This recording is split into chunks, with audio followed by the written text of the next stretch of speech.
नमस्कार दोस्तों।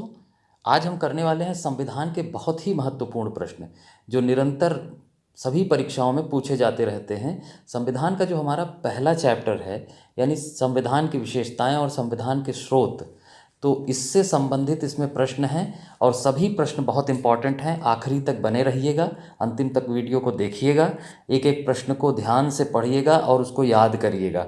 आपको नए प्रश्न भी मिलेंगे जो पूछे जाते रहते हैं और गलत हो जाते हैं। तो चलिए बिना देरी किए हम अपने पहले प्रश्न की ओर बढ़ते हैं। विश्व का सबसे लंबा लिखित संविधान कौन सा है? सबसे लंबा लिखित संविधान कौन सा है? तो वो है भारत का संविधान। भारत का संविधान दुनिया का सबसे लंबा यानी सबसे बड़ा लिखित संविधान है। जबकि दुनिया का जो पहला लिखित संविधान था वो था अमेरिका का। ठीक, चलिए नेक्स्ट क्वेश्चन पे हम चलते हैं। अगला प्रश्न आपकी स्क्रीन पर है। भारतीय संविधान के किस संशोधन को मिनी कॉन्स्टिट्यूशन यानी सूक्ष्म संविधान कहा जाता है? तो ये कहा जाता है 42वें संविधान संशोधन को सूक्ष्म संविधान, और 42वां संविधान संशोधन हुआ था 1976 में। ठीक, चूँकि ये इतना बड़ा है, इसमें बहुत ज़्यादा संशोधन किए गए थे, इसलिए इसको सूक्ष्म संविधान कहा जाता है। 42वें संविधान संशोधन 1976 को। चलिए नेक्स्ट क्वेश्चन पे चलते हैं। आज का जो हमारा अगला प्रश्न है उसको ध्यान से देखिएगा। भारतीय संविधान में एकल नागरिकता की अवधारणा कहाँ से ली गई है? तो दोस्तों जान लीजिए, एकल नागरिकता की अवधारणा जो है ब्रिटेन के संविधान से ली गई है। जो ब्रिटेन का संविधान था, जिन्होंने ब्रिटेन वासियों ने हमारे ऊपर शासन इतने लंबे समय तक किया था, तो उसकी इन बातों से प्रभावित होकर हमने ब्रिटेन से बहुत सारी चीज़ें ली हैं। उसमें से एक है एकल नागरिकता। इसका अर्थ ये होता है कि भारत की नागरिकता अगर किसी व्यक्ति को है तो वो किसी दूसरे देश की नागरिकता या किसी और जगह की नागरिकता नहीं ले सकता है, और जिस भी समय से वह कहीं और की नागरिकता लेता है तो उसकी भारत की नागरिकता समाप्त मानी जाती है। चलिए नेक्स्ट क्वेश्चन पे चलते हैं। देखिए अगला प्रश्न जो है, भारतीय संविधान में कौन सी विशेषताएं अमेरिका से ली गई हैं? कौन सी विशेषता है जो अमेरिका से ली गई है? तो एकल नागरिकता ब्रिटेन से ली गई है, संघीय तंत्र कनाडा से लिया गया है, उपराष्ट्रपति का पद जो है ये अमेरिका से लिया गया है। ऑप्शन सी बिल्कुल करेक्ट है, जबकि संसदीय शासन ब्रिटेन से लिया गया है। ठीक है, तो ये आपका इसमें से उपराष्ट्रपति का पद बिल्कुल करेक्ट आंसर है। चलिए नेक्स्ट क्वेश्चन पे चलते हैं। हमारा अगला प्रश्न है आज का, भारत का संविधान है कठोर नहीं, लचीला नहीं, न ही कठोर न ही लचीला। तो इसको हम कठोर भी नहीं कह सकते और लचीला भी नहीं कह सकते। क्यों? क्योंकि ये एक नम्य संविधान है। ये जगह जगह कठोर भी होता है और लचीला भी होता है, तो ये ना तो पूरी तरीके से कठोर है ना ही लचीला है, इसलिए ऑप्शन सी बिल्कुल करेक्ट है। चलिए नेक्स्ट क्वेश्चन पे एक एक प्रश्न को देखते जाइएगा, बहुत इंपॉर्टेंट है, और याद करते जाइएगा, रिपीट कर करके देख लीजिएगा, इससे आपको बहुत लाभ होने वाला है। भारत एक धर्मनिरपेक्ष देश है, इसका क्या मतलब है? यानी ऑप्शन ए में है सभी जाति के लोगों को समान अवसर, बिल्कुल नहीं। और सभी नागरिकों को भाषण देने की स्वतंत्रता, नहीं। सभी जाति के लिए समान कानून, इसका ये अर्थ बिल्कुल नहीं है। किसी भी धर्म विशेष को भारत के धर्म के तौर पर मान्यता नहीं होगी। अब मैं आपको इसको बताता हूँ कि इसका क्या मतलब है। इसका मतलब ये है कि राष्ट्र का कोई धर्म नहीं होगा और सभी धर्म राष्ट्र के होंगे। हम किसी एक धर्म को राष्ट्र धर्म नहीं बनाएंगे, उसको विशेष प्रश्रय नहीं देंगे, बल्कि सभी धर्मों के साथ समानतापूर्ण व्यवहार करेंगे। ये मतलब है धर्मनिरपेक्ष देश का। चलिए नेक्स्ट क्वेश्चन पे चलते हैं। देखिए आपका अगला जो प्रश्न है बहुत इंपॉर्टेंट है। भारत के संविधान में मौलिक अधिकार का प्रयोजन कहाँ से लिया गया? जो मूल अधिकार हैं, फंडामेंटल राइट्स, ये अमेरिका के संविधान से लिए गए हैं। ठीक, यूएसए का संविधान जो है, वहाँ जो पहला संशोधन हुआ था बिल ऑफ राइट्स का, तो उससे प्रभावित होकर हमने मूल अधिकार अपने जो है संविधान में रखे हैं। चलिए नेक्स्ट क्वेश्चन पे चलते हैं। अगला जो प्रश्न है, भारत के संविधान में न्यायपालिका की स्वतंत्रता का प्रयोजन कहाँ से लिया गया? तो दोस्तों वो न्यायपालिका ही अमेरिका से ली गई और उसकी उसकी सारी व्यवस्था भी वहीं से प्रभावित है। तो अमेरिका इसका सही आंसर है। ऑप्शन ए बिल्कुल करेक्ट है। न्यायपालिका की स्वतंत्रता कहाँ से ली गई है? अमेरिका से। चलिए नेक्स्ट क्वेश्चन पे चलते हैं। देखिए अगला जो हमारा आज का प्रश्न है, इसको आप ध्यान से पढ़िएगा, कुछ बड़े सवाल भी हैं। न्यायिक पुनरावलोकन के सिद्धांत को भारत के संविधान में किस देश के संविधान से शामिल किया गया था? न्यायिक पुनरावलोकन यानी जुडिशियल रिव्यू, अभी मैं आपको इसके बारे में समझाऊंगा, लेकिन ये लिया कहाँ से गया है? ये अमेरिका के संविधान से लिया गया है। इसका मतलब क्या होता है? देखिए, चूंकि कोई भी कानून अगर बनता है और न्यायालय उसे संविधान के अनुरूप नहीं मानता, सर्वोच्च न्यायालय उसे संविधान के अनुरूप नहीं मानता, तो वो उसे जो है अयोग्य घोषित कर सकता है। और कभी कोई कानून न्यायालय के माध्यम से अगर कोई डिसीजन न्यायालय के माध्यम से आता है, तो एक समय कभी ऐसा भी आ सकता है कि उसकी उपयोगिता कम हो जाए, तो ऐसी स्थिति में वो बदला नहीं जा सकता और इसीलिए न्यायिक पुनरावलोकन की व्यवस्था दी गई है अनुच्छेद 137 में। इसको याद कर लीजिएगा, आर्टिकल 137 में। और इसके द्वारा क्या होगा कि न्यायालय पुनः बैठेगा और उस मामले को फिर से देखेगा और उपयोगिता के हिसाब से उसमें सुधार कर सकता है या बदलाव कर सकता है। इसी को न्यायिक पुनरावलोकन कहते हैं। अमेरिका से लिया गया है। चलिए नेक्स्ट क्वेश्चन पे चलते हैं। जो हमारा आज का अगला प्रश्न है, देखिए भारतीय संविधान की कौन सी विशेषता अमेरिका से ली गई? इसमें से कौन सा अमेरिका से लिया गया है? मौलिक कर्तव्य का प्रावधान, ये रूस से लिया गया है। कहाँ से? रूस से। विधि द्वारा स्थापित प्रक्रिया, ये जो है जापान से ली गई है। और संघात्मक शासन, ये कनाडा से लिया गया है। उच्चतम न्यायालय के न्यायाधीशों को पद से हटाया जाना, ये लिया गया है अमेरिका से। उच्चतम न्यायालय लिया गया है, उससे संबंधित तमाम चीज़ें ली गई हैं अमेरिका से। और यहाँ उच्चतम न्यायालय के न्यायाधीशों को जब पद से हटाया जाता है, जो महाभियोग जैसी प्रक्रिया है, क्योंकि महाभियोग शब्द का प्रयोग केवल राष्ट्रपति के लिए हो सकता है, ये महाभियोग जैसी प्रक्रिया जो है, ये अनुच्छेद 124 में हमारे सर्वोच्च न्यायालय का उल्लेख है और 124 के खंड 4 में उन्हें हटाने की प्रक्रिया है जो अमेरिका से ली गई है। चलिए नेक्स्ट क्वेश्चन पे चलते हैं। अगला जो हमारा आज का सवाल है, इम्पॉर्टेंट सवाल है। भारत के संविधान में भारत के संविधान में किस देश के संविधान से राष्ट्रपति पर अभियोग लगाने का प्रावधान किया गया है? तो राष्ट्रपति पर जो अभियोग लगता है उसके बारे में मैं आपको बताऊंगा, महाभियोग कहा जाता है। ये लिया गया है अमेरिका से।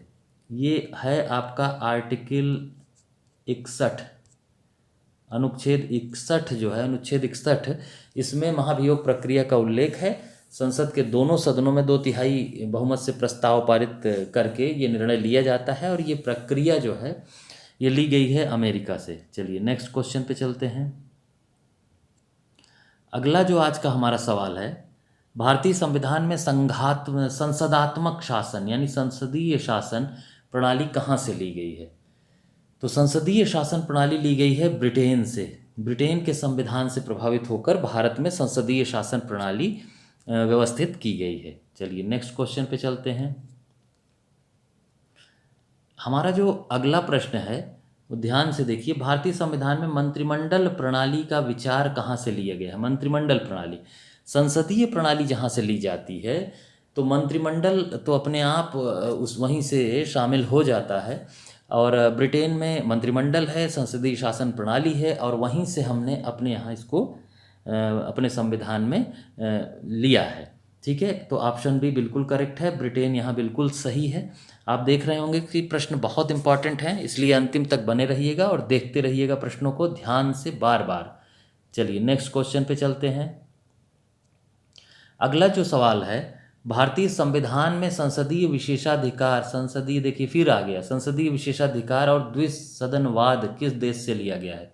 तो ये दोनों भी ब्रिटेन से लिया गया है। ब्रिटेन में 2 सदन हैं, हाउस ऑफ कॉमन्स और हाउस ऑफ लॉर्ड्स, वहीं से प्रभावित होकर हमने राज्यसभा और लोकसभा को रखा है यहाँ।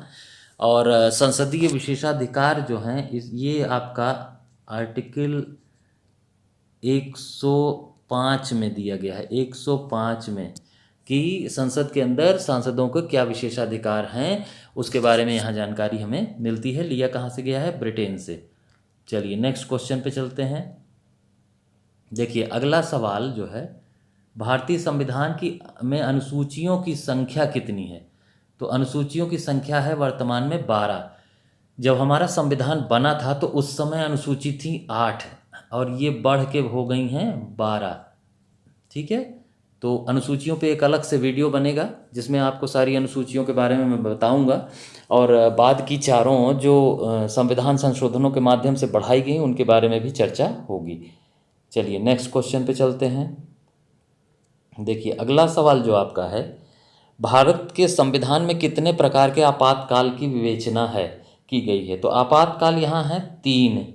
कौन कौन से? एक तो राष्ट्रीय आपातकाल है। राष्ट्रीय आपातकाल जो होता है, राष्ट्रीय आपातकाल, ये अनुच्छेद 352 में दिया गया है। और राज्य में राष्ट्रपति शासन लगता है 356 के अनुरूप। और वित्तीय जो है,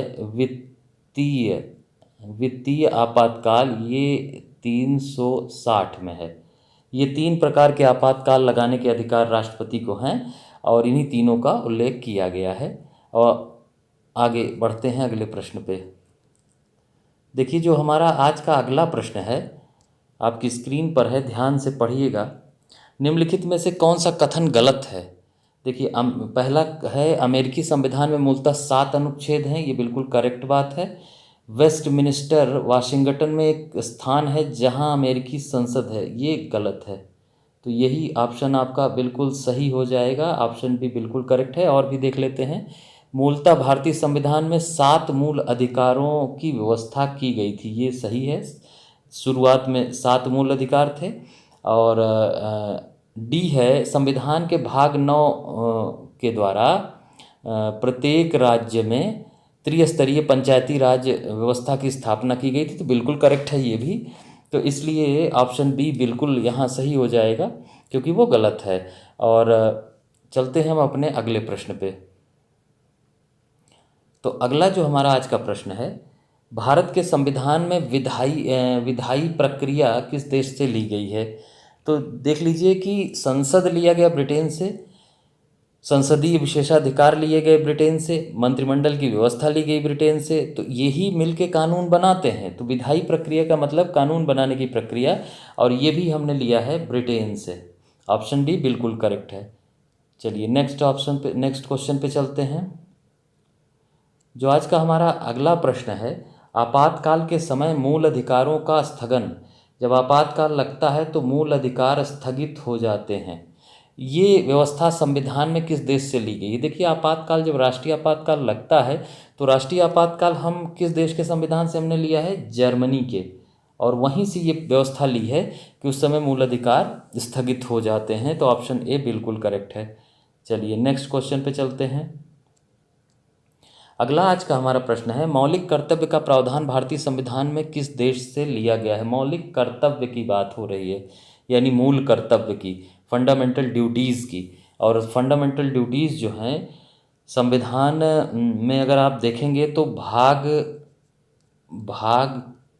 4 का में जो है फंडामेंटल ड्यूटीज़ दी गई हैं। और अनुच्छेद जो है इसका, आर्टिकल जो है इसका, वो अनुच्छेद 51 का है। ठीक है, तो ये लिया गया था रूस से, सोवियत संघ रूस था तब, तो वहाँ से इसको लिया गया था और अपने संविधान में हमने इसे रखा है। चलिए नेक्स्ट क्वेश्चन पे चलते हैं।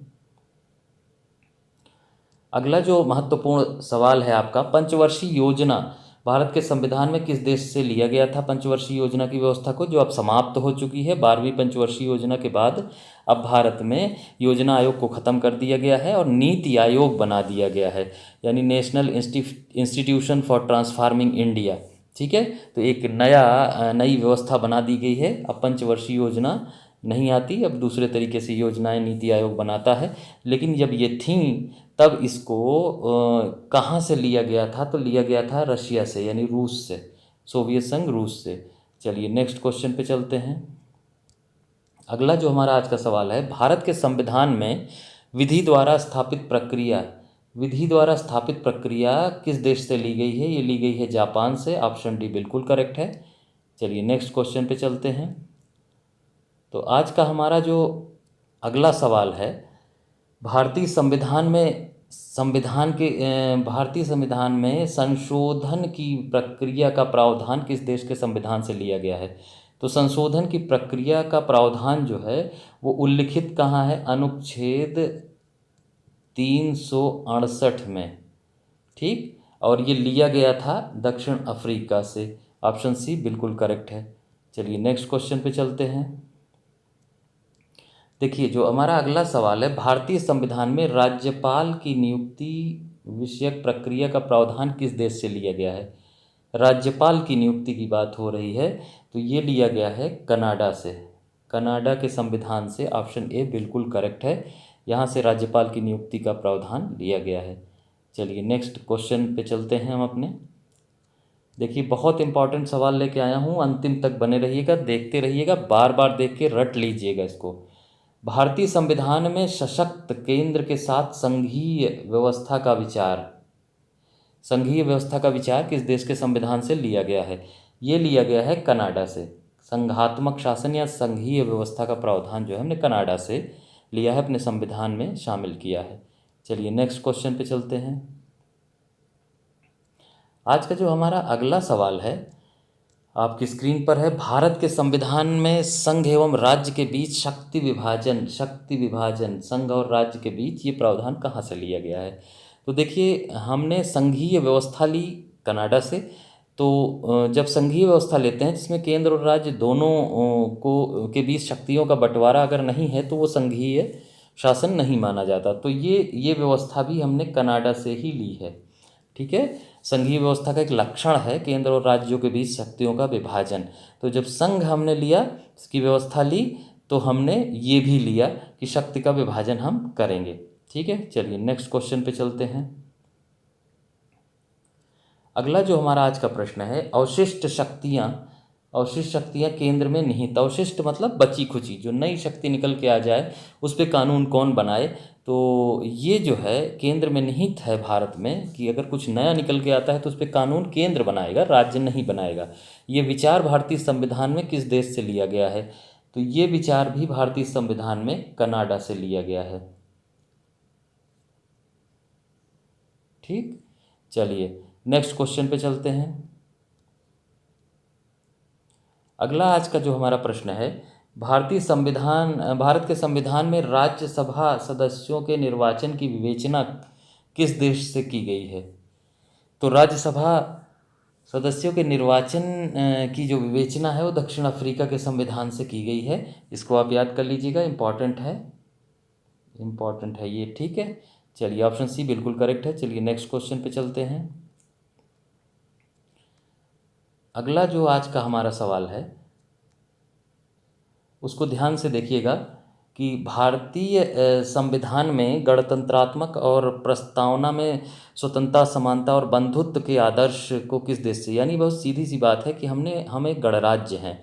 गणराज्य का तात्पर्य होता है कि जिस देश का राष्ट्र प्रमुख जो है, यानी हमारे यहाँ राष्ट्रपति हैं, तो वो चुने हुए होने चाहिए, वंशानुगत नहीं होने चाहिए, इसी को गणराज्य कहते हैं। तो हम एक गणराज्य या गणतंत्रात्मक शासन हैं, और साथ साथ हमारे संविधान में स्वतंत्रता, समानता और बंधुत्व की बात की गई है। तो ये किस देश के संविधान से लिया गया है? तो ये लिया गया है ये फ्रांस के संविधान से, फ्रांस के। ठीक है, फ्रांस की क्रांति का नारा ही यही था, स्वतंत्रता, समानता और बंधुत्व। ठीक है, चलिए ऑप्शन डी जो है बिल्कुल करेक्ट है। चलिए नेक्स्ट क्वेश्चन पे चलते हैं। तो आज का अगला सवाल है, भारत के संविधान में राष्ट्रपति द्वारा राज्यसभा में साहित्य, कला, विज्ञान, समाज सेवा इत्यादि के क्षेत्र में ख्याति प्राप्त व्यक्तियों के मनोनयन का प्रावधान किस देश के संविधान से लिया गया है? भारत का जो संविधान है इसके अनुरूप अगर आप देखें तो राज्यसभा में 12 ऐसे सदस्यों को नियुक्त किया जाता है जिन्होंने संगीत, कला, विज्ञान, साहित्य, समाज सेवा, खेल जैसे क्षेत्रों में उपलब्धियां प्राप्त की हों। तो आप इसके ऑप्शन देखिए कि ये किस देश से प्रभावित है। तो ये है आयरलैंड, ऑस्ट्रेलिया, कनाडा और जापान। तो इसमें सही उत्तर है आयरलैंड। ठीक है, यहाँ के संविधान से इसको लिया गया है। ऑप्शन ए बिल्कुल करेक्ट है। चलिए नेक्स्ट क्वेश्चन पे चलते हैं। हमारा जो आज का अगला सवाल है वो आपकी स्क्रीन पर है। राष्ट्रपति की निर्वाचन पद्धति भारत के संविधान में किस देश से ली गई है? राष्ट्रपति की निर्वाचन पद्धति ये ली गई है आयरलैंड के संविधान से। ऑप्शन सी बिल्कुल करेक्ट है। चलिए नेक्स्ट क्वेश्चन पे चलते हैं। अगला आज का जो हमारा सवाल है, ध्यान से देखिएगा कि भारत के संविधान में नीति निर्देशक सिद्धांत का विचार किस देश से लिया गया है? ये लिया गया है आयरलैंड से। और नीति निर्देशक तत्व जो है वो संविधान के भाग 4 में है। ठीक है, भाग 4 में नीति निर्देशक तत्वों का उल्लेख है। और ये जो है एक कल्याणकारी राज्य की स्थापना करना इसका उद्देश्य है, जो लिया गया है आयरलैंड से। चलिए नेक्स्ट क्वेश्चन पे चलते हैं। चलिए आज का अगला जो सवाल है, भारतीय संविधान में प्रस्तावना की भाषा, ध्यान से देखिएगा, प्रस्तावना की भाषा किस देश के संविधान से ली गई है? तो भाषा ली गई है ऑस्ट्रेलिया के संविधान से। ऑप्शन ए बिल्कुल करेक्ट है। जबकि अमेरिका से हमने क्या लिया है? प्रस्तावना ली है। प्रस्तावना कहाँ से ली है? अब ये दो प्रश्न हैं, कन्फ्यूजन करते हैं कि जब पूछा जाए कि प्रस्तावना कहाँ से प्रभावित है तो अमेरिका से प्रभावित है, और प्रस्तावना की भाषा कहाँ से प्रभावित है तो वो ऑस्ट्रेलिया के संविधान से प्रभावित है। चलिए नेक्स्ट क्वेश्चन पे चलते हैं। देखिए अगला सवाल जो है, भारत के संविधान में समवर्ती सूची का प्रावधान किस देश से लिया गया है? देखिए कितनी बार ये पूछा गया प्रश्न हुआ है और ये निरंतर पूछा जाता रहता है, तो आप इस पे ध्यान दीजिए और अंतिम तक बने रहिएगा। एक एक प्रश्न देखिएगा, बार बार देखिएगा और याद करिएगा। समवर्ती सूची का प्रावधान हमने लिया है ऑस्ट्रेलिया के संविधान से, तो ऑप्शन डी बिल्कुल करेक्ट है। चलिए नेक्स्ट क्वेश्चन पे चलते हैं। तो आज का जो हमारा अगला प्रश्न है, ध्यान से देखिएगा, भारत के संविधान में संसद के दोनों सदनों की संयुक्त बैठक का प्रयोजन किस देश के संविधान से लिया गया है? तो सबसे पहले मैं आपको बता दूं कि अनुच्छेद जो है आपका आर्टिकल 108 में दोनों सदनों की संयुक्त बैठक का प्रावधान है। संयुक्त बैठक बुलाता राष्ट्रपति है और उसकी अध्यक्षता करते हैं लोकसभा अध्यक्ष। तो अनुच्छेद 108 के अंतर्गत जब कोई विवाद की स्थिति उत्पन्न होती है तो दोनों सदनों की संयुक्त बैठक बुला ली जाती है। तो ये प्रावधान किस देश के संविधान से लिया गया है, इसको हम देखते हैं। ऑप्शन है आयरलैंड, कनाडा, ऑस्ट्रेलिया और ब्रिटेन। तो जो संयुक्त बैठक का यहाँ प्रावधान है वो लिया गया है ऑस्ट्रेलिया से। ठीक है, ऑप्शन सी बिल्कुल करेक्ट है। चलिए नेक्स्ट क्वेश्चन पे चलते हैं। तो आज का जो हमारा अगला प्रश्न है उसको ध्यान से देखिए। निम्नलिखित में से कौन सा कथन सही नहीं है? ऑप्शन ए है भारत के संविधान में भी संघीय शब्द का इस्तेमाल नहीं किया गया है। ये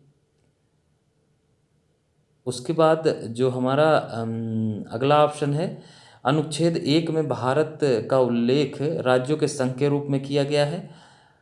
अमेरिकी संविधान में विधि द्वारा स्थापित प्रक्रिया का प्रावधान है, जबकि भारतीय संविधान में विधि की नियत प्रक्रिया का प्रावधान है। ये जो है आपका सही नहीं है।